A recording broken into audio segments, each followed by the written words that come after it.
Graça, paz, queridos, bom dia, glória a Deus. Louva a Deus pela oportunidade de estar pregando a palavra, como está na palavra do Senhor, e de por todo mundo pregar o Evangelho. O Senhor está nos dando a oportunidade de pregar em todo o tempo. Quero compartilhar com os irmãos a palavra do Senhor que está em Gálatas, capítulo de número 2, a partir do versículo 8. Diz assim a palavra do Senhor, Gálatas 2, 8. Pois Deus, que operou por meio de Pedro como apóstolo dos circuncisos, também operou por meu intermédio para os gentios.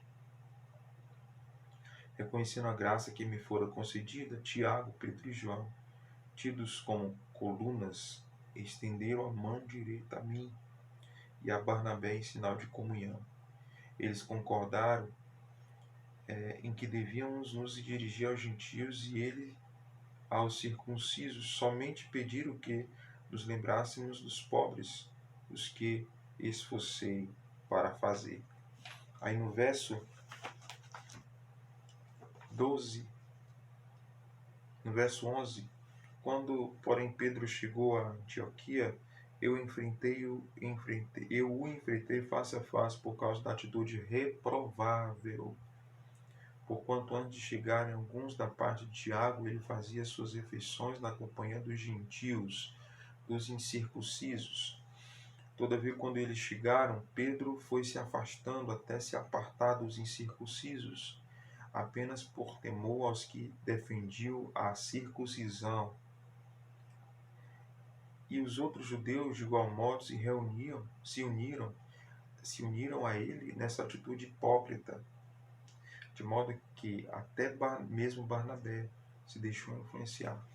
Contudo, assim que percebi que não estavam se portando de acordo com a verdade do Evangelho, repreendi Pedro diante de todos. Se tu, sendo judeu, vives como os gentios e não conforme a tradição judaica, por que obrigas os gentios a viver como judeus?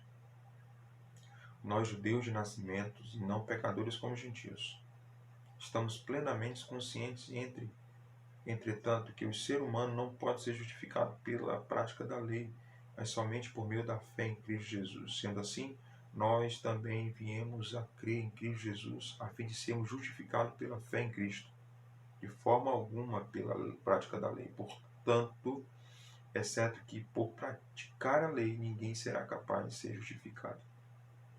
Verso 20. Fui crucificado juntamente com Cristo, e desse modo já não sou eu quem vivo, mas Cristo vive em mim. E nessa vida que agora vivo no corpo, vivo exclusivamente pela fé pela fé no Filho de Deus, que me amou e se sacrificou por mim. Olha só.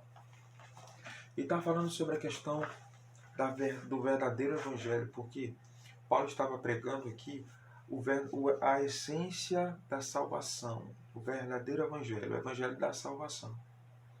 E aí foi o próprio Deus que deu para ele, foi o próprio Jesus se revelou para Paulo. E Paulo vai até Pedro, vai até os apóstolos, e eles reconhecem o evangelho pregado por Pedro. E ele diz, olha, vocês cuidem dos incircuncisos, ou seja, cuidem dos gentios, que eu e os apóstolos vamos cuidar dos circuncisos, que são os judeus. Só que Paulo, quando vê Pedro, ele fazendo separação. Porque você vai ver que ele diz, quando ele vê Pedro pregando aos gentios, se fazendo como gentios, mas quando os judeus chegam, ele se afasta. Ele se afasta, né? Porque os circuncisos, porque os judeus chegaram, então eu não quero que eles me vejam me misturando, né, com aquele povo. Eu não quero, tanto é que Barnabé acaba sendo influenciado com isso. Ele diz, olha, como sendo tu judeu, andando, vivendo e vive como gentios, e não conforme a tradição, ou seja, você deixou de fazer as suas práticas, as suas tradições. Por que assim obriga os gentios a viver como os judeus? Por quê? Porque os judeus ele vivia mediante a lei. Alguns estudiosos vai falar que existiam algumas tradições judaicas e eles viviam conforme o Pentateuco, a lei da Torá, que é a própria Torá, né? Os 5 livros, que é o Gênesis, Êxodos, Levíticos, Números e Deuteronômio. Porque lá continha o quê? As normas legais, morais, as regras do culto judaico. E existiam existem lugares sagrados que eles costumavam orar e venerar, que era o quê? As sinagogas, o Muro das Lamentações, o cemitério, é o túmulo de rei Davi, o cemitério de Jerusalém, enfim. E Paulo estava preocupado exclusivamente de pregar o evangelho da salvação.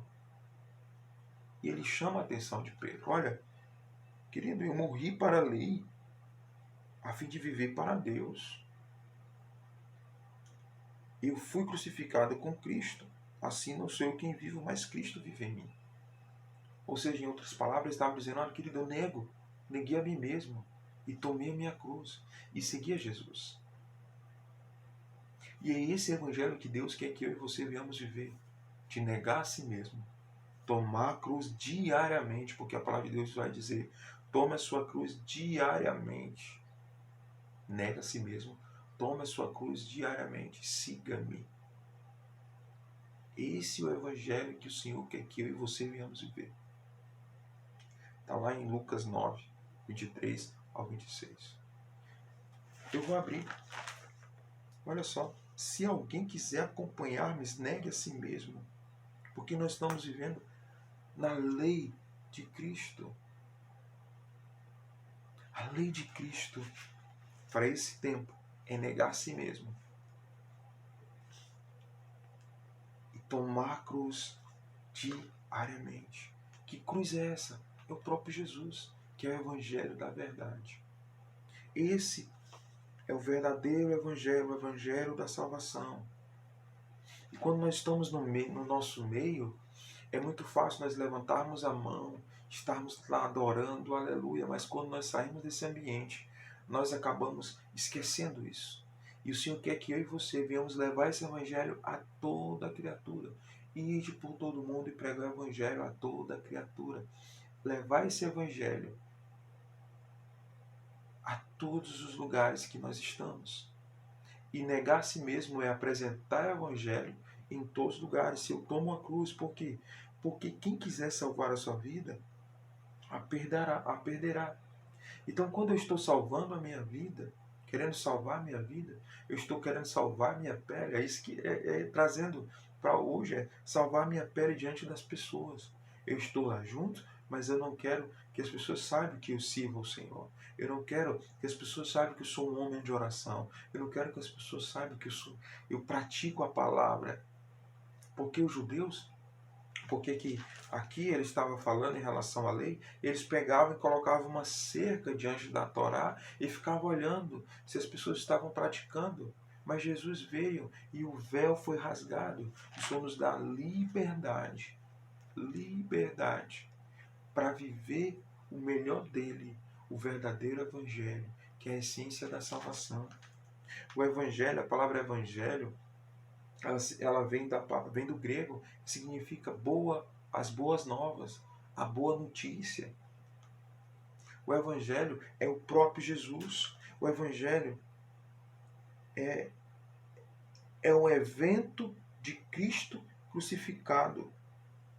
É a sua obra completa na cruz.